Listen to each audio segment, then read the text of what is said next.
TV.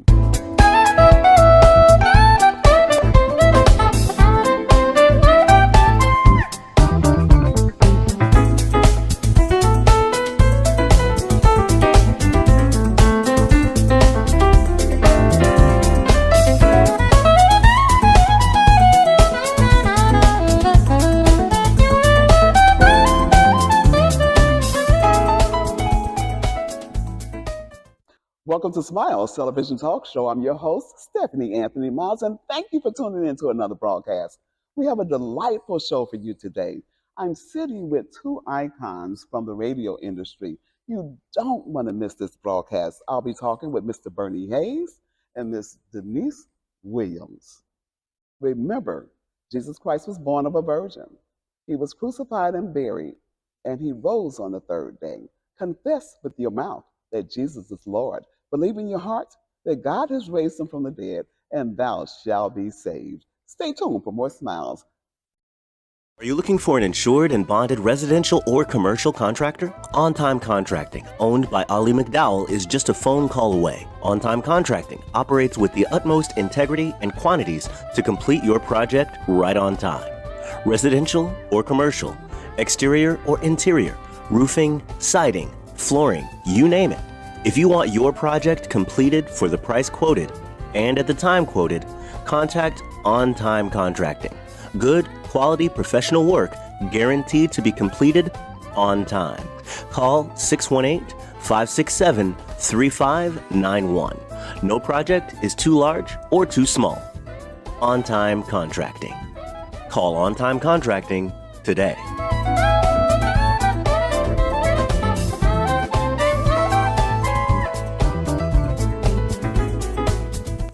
Hi, I'm your lady, Edie B., and I want to congratulate my sister, Denise Williams, on her induction into the National Black Radio Hall of Fame. You know, her category, the Talented Sisters of Radio, fits her just perfectly. She juggled two different categories in radio back in the day. She was news director and an on-air personality. And her show, The Ballad and the Beat of Love, was a late-night ballad-driven kind of show, the likes of which later became known as the Quiet Storm. So she definitely had it going on, yeah. Just realizing that all these esteemed honors and awards are given by the National Black Radio Hall of Fame, a dream that was created right here in St. Louis, Missouri, by a man and his wife whom I have the utmost profound respect for, Bernie Hayes and his wife, UV Hayes. That makes me feel a wonderful kind of way, you know. And I'm so proud to be able to reach back and say to these wonderful radio personalities and those who worked in the industry that we remember what you did for Black radio. We remember. Bernie Hayes did that, St. Louis. Congratulations, Niecy Williams, and congratulations to all of the inductees into the National Black Radio Hall of Fame. Welcome back to Smiles Television Talk Show. I have the honor and privilege of talking with two radio icons, and not just radio icons. For example, Mr. Bernie Hayes has been a disc jockey, a performer, a journalist, radio television announcer, columnist, recording artist, and producer, and much more. Denise Williams, a news anchor, traffic reporter from the helicopter, a writer, producer, and school teacher, and much more. Thank you both for coming to Smiles Television Talk Show. It is an honor to sit here with you. Thank you for the invitation. Yes. For having us. Oh, yes, ma'am. And I have to tell the audience a quick story. I have a cousin named William Chandler who does collages from East St. Louis, Illinois. He currently lives in Atlanta. Beautiful collages. He and Denise Williams went to school together. And he said, Stephanie, why aren't you covering the National Black Radio Hall of Fame event that's coming up? And I said, well, I'm not familiar with it. He said, you must interview Denise Williams because she's being honored. And Mr. Hayes is actually the one who started the whole business. So we're going to start with you, Mr. Hayes. Yes, thank you. Tell me, first of all, how's your family? Family, excellent. Thank you for asking. And tell us a little bit about your wife, because I don't know if everybody knows how popular she is and what she does for her. Her name is UV Hayes, and she's a singer. She's been singing for a long time now, over 40 years. Over 40 years. She has a total of about 22 CDs out and albums, and over 300 single records. And she's much better known overseas than she is here in the States. But she's very popular here. She's not only a recording artist, but she's also a psychologist at the St. Wow. Louis Public Schools. And she retired. My goodness, how excellent. And Miss Denise, how are you? I'm great. Okay, and how's your family? My family is fine. They're all going to the activities in Atlanta on October 7th. Okay, and thank you for getting that date out early. You just heard her. October 7th is the date that there's going to be the National Black Hall Radio of Fame Award inductee ceremony. Okay, well, we're going to get to that. We'll talk about that in a little bit. So, Mr. Hayes, you have been in the industry for how long now? 67 years. 67 years. Yes. Wow. So when you started, I know you've seen some changes. So Yes, and some people says, would you change anything again? I changed a lot of things. Certainly, I've seen many changes, but not as many changes as I would like to have seen. really, Yeah, I think things, parity for Black people, for us African American announcers, radio and television should be better. You know, some of the obstacles that we still face, challenges, should be repealed, and we should have a nicer way in the world, not only broadcasted, but in the world itself. okay. And Miss Denise, so right now, we were talking prior to the cameras coming on, and you said that when you first got the letter that you were being inducted into the Radio Hall of Fame, that you were very excited. Tell us about that. I was very excited. I go, me? And you have to be nominated. So I'm like, how did they get me? Now, last year I went to the induction, which was held here in St. Louis Hmm. under Bernie, and Edie B got inducted, Scotty Lawrence, Jim Gates, and some others. But I went to support them, and that's when I got all excited about this. You see, All excited. this is just a national induction ceremony, but Denise has been in the St. Louis Black Radio Hall of Fame since 2009. What? You see, so this is just a more a formal induction. I see. But, everybody's being formally inducted are already in the Hall of Fame. I So this see. is a national induction ceremony. I see. We thought we recognize everybody. And Denise, you see, Denise is not only being inducted for her radio work, but she's also a public servant. And she has more experience than most people realize. Okay. And she's a better announcer than most people realize. And this honor is well overdue nationally. Mm. And actually, it's international, actually. But she's been in the Hall of Fame, and she's always been a Hall of Fame. Yes, sir. Yes, sir. Well, let me ask you the inception of this whole business here, the National Radio Hall of Fame. How did that come to be? Well, definitely, Black radio has never got its due. You know, Jack L. Cooper in 1929 began Black radio, more or less. He was the first announcer.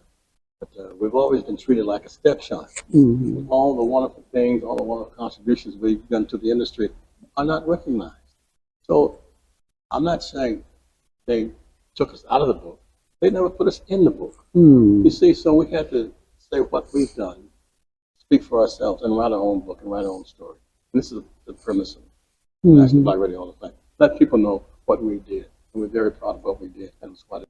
Okay. Denise, how did you get into the radio industry? Well, I went to school at SIU Carbondale, and I was always wanted to be a teacher from the time I was a little kid. And when I got to high school, and I started listening to this radio stuff on KATZ, Mm-hmm. and I heard Bernie and Jim Gates and Doug Easton and all these guys, Al Waples, I fell in love with it. Mm-hmm. And I'd have my little transistor radio going down the hallways of Lincoln High School, just listening to the music 24 all day long. I loved it. I just fell in love with it. And then I decided, you know, watching the news with everything that was going on back in the 60s with our race, Mm-hmm. I wanted to be a news announcer. So that was my dream. Wow. And you told me that Mr. Hayes was one of the ones who gave you your first opportunities. He gave me my very first job Mm-hmm. at a radio station here in St. Louis, KKSS. Mm-hmm. I was a weekend news anchor. And a friend, I should say my brother-in-law, Mm-hmm. called Bernie, who he knew, and Bernie pulled me in. And I thank him to the day. I wouldn't be in this business had it not been for him giving me my start. Wow. You see, Stephanie, Denise was a natural talent. She didn't have need any training. She was better than some of the people on the air already. Mm-hmm. You know, and when I heard her and I found out who she was, it was automatic. Mm-hmm. And that's why she's being inducted into the Hall of Fame, Wow. the National Hall of Fame. She's always been in the St. Louis Hall of Fame. Mm-hmm. Mm-hmm. So, Miss Denise, what's next for you? What's next is the National Black Radio Hall of Fame has a internet radio station that anybody can listen to, and give us the BRH. BRHF Internet Radio. Okay. Yeah. Okay. 365 Live. That's the one that you click on. Right, 365 Live, and go to BRHF Radio. Okay. Okay. So I'm looking forward to getting my show on the air there. Okay. It's long overdue. Long overdue. It's just a matter of technical So that's my next move. problems. Because she's also be invited to do a podcast from here, Harris State University podcast. Oh, excellent. Yeah, she'll be doing a podcast along with the internet radios. Mm-hmm. Okay. That's news to me. Thank you. You're more than welcome. Well, let me ask both of you. So, when we go to Atlanta for the activities that are scheduled, what are we to expect? Oh, we're going to expect the cream of the crop from the radio industry, and also not only the radio industries, but the music industry itself at large. You hear record promoters, you'll hear disc jockeys, you hear programmers, Mm-hmm. and you hear a lot of posthumous Mm-hmm. induction also. Okay. Stockenstein. Yeah, King. he's actually a cousin of mine. Yes. He was a cousin We of have mine. So much history here. Tell us about this institute. Well, this is Don Wolf was an announcer, he's also an attorney. And he was an announcer on KMOX Radio. He did a jazz show. And he donated his collection to us here at Aristotle State University with the name of Jazz Institute after Don and Heine Wolf, his wife, Jazz Institute here. And we've combined that also with the National Black Radio Hall of Fame here at Aristotle State University. You know, the area is only HBCU. Mm-hmm. So we thought that'd be appropriate to honor Don with the name of this institute and with all the recordings that he has. We have more than 78,000 recordings here at the Jazz Institute. Wow. Okay. We're comparable to the Smithsonian. Yes, sir. I had the privilege of meeting Mr. Attorney Wolf. I used to be public relations director for Harris Stowe State College at the time when Dr. Gibbons was the president, and he had a vision of expanding. And because I love radio production or television production so much, we had a television show called Realizing the Vision, because he had a vision of expanding, and we would highlight the different things that were currently going on at the college, and it definitely has expanded. And yes, and speaking of education, you have a wealthy education background. Yeah, I strayed away from the education part and did my radio TV degree Mhm. at SIU Carbondale. Mm-hmm. That became what I really wanted to do. So my aunt, who was a school teacher, who myself and my two sisters followed getting into that field, said, that's a hard field to break into. You might want to do something else. God stepped in.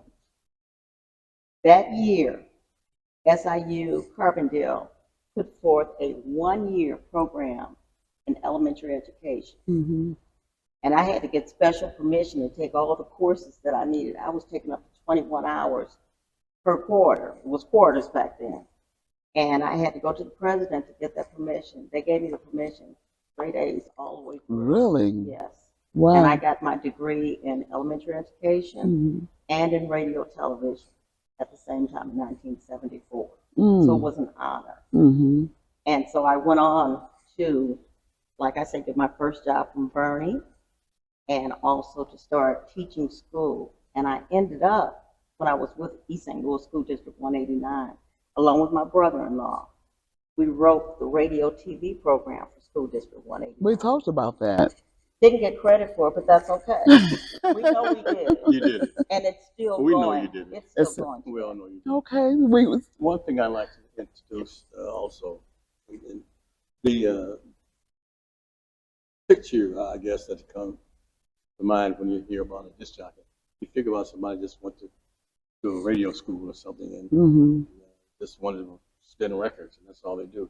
But most of the disc jockeys in the industry, so-called disc jockeys or announcers, are college educated. You know, Mm-hmm. they may not have a degree, but most of them went to some university, I some understand. institution of higher learning. Yeah. Mm-hmm. So that's another myth we want to dispose. That's You know, they think that you're just a disc jockey, you ain't nothing. right. But most of these people are college degrees and then at least college students. Right, and a lot of people don't realize the expertise that goes into that. I actually have a degree in radio television production, so I understand. And I remember when we first started, we were actually slicing tape with a razor blade, Precisely. and so things are different today. So Technology is moving forward. technology is moving on. Mhm. So looking at the past, we kind of briefly talked about this a little bit, but looking at the radio industry or the media from the past, and we see where we are today.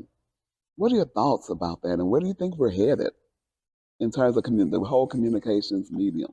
I want Bernie to go first on that Okay. because Bernie did an article that I loved in the St. Louis American in Mm-hmm. his weekly column about the death of black radio. Okay. So I also wrote a book called The Death of Black Radio. The Death of Black Radio. The Death of Black Okay, you guys heard that. He has a book called The Death of Black Radio. Yes. Go ahead, sir.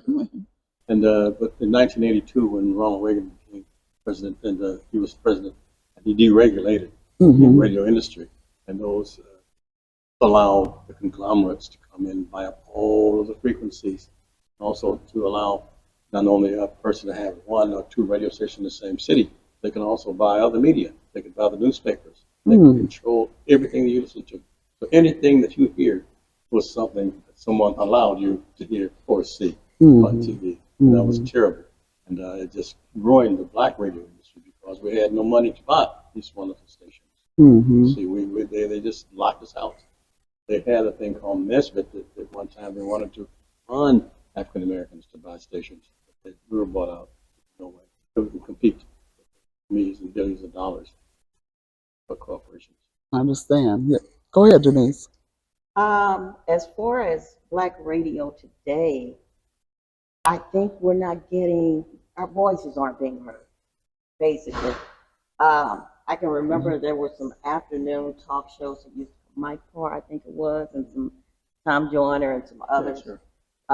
We got Ricky Smiley still, but our voices are not out there. Our voices are not being heard. Our news is not being heard, No information. and that's terrible. Okay, and so we have the podcast situation. I understand that you may be doing something with podcasts coming up very soon. So, and we can control the narrative with what we do have. How, not how important, because we know how important it is to control the narrative, but realizing that our voices are not really being heard, what can we do to increase that ability to get our voices out there? Well, I'm going to defer to Bernie again Okay. because Bernie has started something right here Mm-hmm. that is helping in that process. Okay. I was the first black radio host. I started black radio here in 1979. Wow. But what to do with the people who do, what the old black people who do on radio stations should concentrate on information, Mm-hmm. informing the public what they need to know and what they need to do. Okay. You know, we had a black radio owners, still have, and instead of coming in with information that they built their own reputation on, they came in and decided to do hip hop. You know, they just want to keep us boogieing, dancing, but nothing, no knowledge. Nothing of substance. Right. Right. And I think that's entirely, I think it's criminal. Mm. But anyway, but I do think that the future, in my opinion, of black radio is none until we get able to purchase our own stations. Yes, sir. Yes, sir. And I believe that's one of the reasons God gave me the mind to do Smiles television talk show, is to be able to get information out that we may not hear in the regular medium. So I do appreciate those responses. So is there anything that you can tell the youth, or what words of wisdom would you guys give them in terms of trying to enter the business? Once they get there, we know they need to get the information out and be pointed and control our narrative. But what about entering into the industry? what advice would you give them? Well, I'm going to say this. That's one of the reasons that I wanted to start teaching journalism, radio, TV in the high schools, because when I got to college, the kids that were around me had already had classes and done programs, and I knew nothing. So we wrote that radio TV program, which is still being taught. And so now the kids at least have their foot in the door when they go to college. And from there, if they stick with it, the sky's the limit. Actually, Dr. Jockenstein's daughter, DJ Lady Jock, was one of my students at Lincoln Senior High School back in the day. And look at what she's doing now. Yes. I'm so proud of her. Yes, yes. I would say the most important thing for our youth today is to stay alive. Choose a lifestyle that's going to keep them alive. You know, they must realize that they're an individual. There's no one on this earth or planet like them before. There's no one on this planet like them now. And there'll never be another of them in the future. They should certainly take that into consideration because they're divine. They should learn as much as they can about their history. Because they write our history for us. Because certainly they should find out what they've done and who they are. Wow. Yes, sir. I'm just really eating all of this up. This is just such great wisdom from both of you. Any lasting words? Because we're going to have to wrap up pretty quickly. And anything that we did not talk about that you believe is important to share, go ahead and do that now, please. Well, I think doing what you're doing is just marvelous. And I sincerely hope that the people will continue to support you because what you're doing is so informative and it's so necessary. And I just wish you all the luck in the world. I know God has you in his hands. No, glory to God. Thank you for that. I think we've got to not only start trying to put money together so we can get our voices out there, but we've also got to lobby some of we elect people to office. We deserve a piece of the pie. We need grant money. We need all kinds of money to help us in our pursuit of having our voices, our news, our Black history heard. And I don't care who tries to shut that down. It's on nonprofits. It's on schools to teach what has happened to us through the years and how to move forward. We've got to instill that in our youth. We've got to. Well, can we do this? Please give our listening audience, our viewers, information on how they can make contact with you, just in case people might be interested in donating or supporting in any way. How can people do that? Well, they can reach me at Aristotle State University. I'm the curator here at the Wolf Jazz Institute and also the CEO and president of the National Black Radio Hall of Fame at Aristotle State University. And they can call Aristotle State University, and that's bringing aids and you'll be connected to me. Very good. Okay, and I have a nonprofit, which, because of COVID, has not been operating, but it's called the Broadcast Center, not for profit. We did a concert back in 2016 in Fairview Heights at the park, and Bernie was one of the announcers, he and Sheila Reed. Right. And we haven't done anything. We're planning on trying to revive that next year because currently I'm an alderman for 12 years now. Wow. No. 10 years. 10 years. 10 years.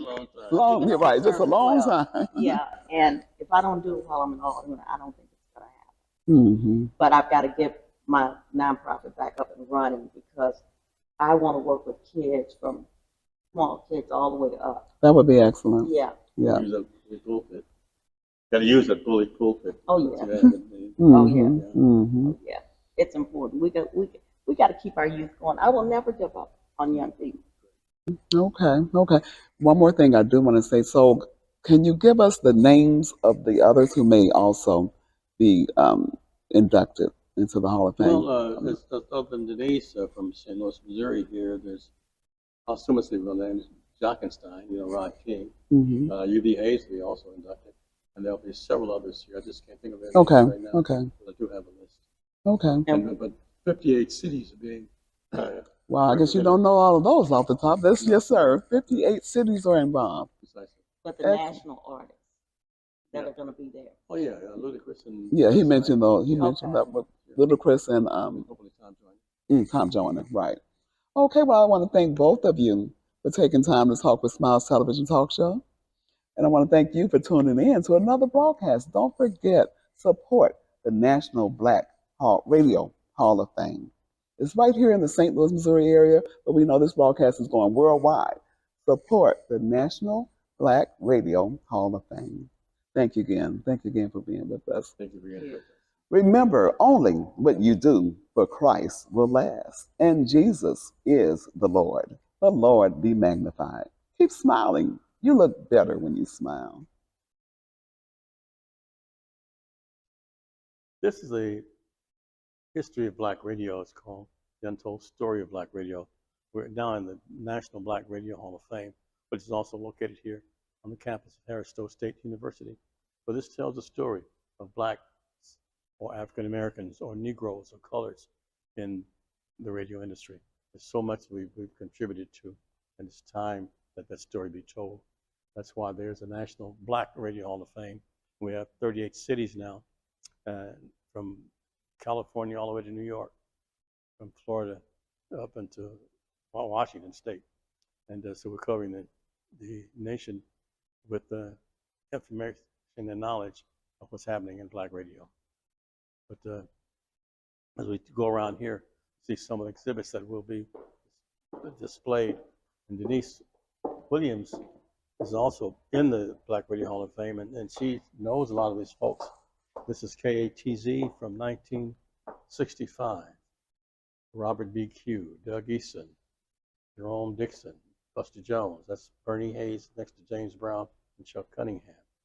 Also a very interesting station that everyone knows about is right here, WESL, where the Smiles show takes place.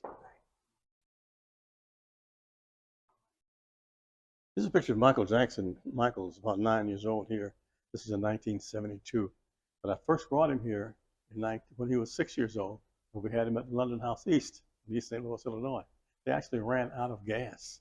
And Scoop Sanders and I from XLW, we had to go and pick up Michael and the Jackson 5, buy them gas so they can make it to the gig. But as you can see, time has passed and things have changed. And you know, Bernie, somebody told me that they appeared on Broadway at one of the clubs, and all you had to pay was 50 cents to get in to see them. They raised it to $1 one time. Okay. And here's another picture of KTZ with another boy from East St. Louis, Donnie Brooks. And there's Jim Gates, who Father Times, Doug Eason, Gene Norman, and Robert B. Q. This is KTZ Radio. And here's the person whose father is a photographer, photojournalist at the St. Louis American newspaper. Oh, wow. Wiley Price, the very first black disc jockey in the St. Louis area, Wiley Price. And here's another person that you should be familiar with. He's from East St. Louis. His name was Leo Cheers. Leo was a good friend of yours, was he not, Denise? The man in the red vest. Right, that's who he was. So these are just some of the memorabilia that you'll see of the National Black Radio Hall of Fame. Here's Jesse Spider Burks. He's known for jazz all over the world. And he used to put on a great show. Yes. And he was a KTZ and KXLW and KSTL. Yeah. We'll have much more, many, many more artifacts and displays and exhibits. Bernie, you didn't mention when we were doing the interview about you having done a TV show, you and Jim Gates. Yes, you did 2 shows, didn't you? Yeah, we did the Black Circle Hour, and we also did the Soul Brotherhood, Jim Gates and Jim and Bernie's Soul Brotherhood, which incidentally we'll be reviving this coming year, probably in October, November. We're going to do the Black Circle Hour and Soul Brotherhood combined again, and have some of the same people who we had on the original show, like in 1970, 71, 72, come back and do the dance, even if they're on crutches. Pre-Soul Train days. Yeah. Don Cornelius was a good friend, and he took our concept and did it in Chicago. I was actually an artist on Soul Train one time. Okay. Yeah, I performed Cool Strut and another couple of records on Soul Train one time. And didn't you do a song that was a tribute to the Black woman? Tribute to Black Woman, yes. That was the Stax. And it hit #1 in Kansas City, but it was popular all over the country. Some of this. And the Cool Strut, they did a commercial on that last year, a national commercial. I think it was Heineken's did a commercial on the Cool Strut. Did you get residuals? I did. Yeah. That's what I'm talking about. And it's important that the people who are into the building business now know about the publishing company and the business end of the company. Just can't be a recording artist and not get some payment and know how the business works. That's what it's called, music business. Right. And that's what everyone should know. I thank Stephanie for allowing me to do this for her today, and thank you, Denise, for accompanying me, and congratulations again on your induction. Thank to you. the National Black Radio Hall of Fame. And Bernie, thank you for all that you do for as long as you have done it and are continuing to do. It's so kind. You're awesome. Thank you so much, Denise. Thank you. Thank each one of you for your interview. Thank you. When you visit Big Mama's in East St. Louis, Illinois, located at 5900 St. Clair Avenue, you will need a fork and a bib. Big Mama's is known for their barbecue, cakes, excellent service, and giving back to the community. Call in, eat in, drive through, carry out, order for your office. You can call Big Mama's at 618-398-8950 or visit 5900 St. Clair Avenue in East St. Louis, Illinois. The Smiles Television Talk Show wants to showcase your business, organization, church, and activities. If you have an interest in being a guest on Smiles Television Talk Show, or if you have any show ideas, contact Stephanie Anthony Miles at smilestv777@gmail.com. You may also call 618-741-3770. Tell your friends to subscribe to the Smiles YouTube channel. Let Smiles TV increase your reach. Remember, you look better with Smiles.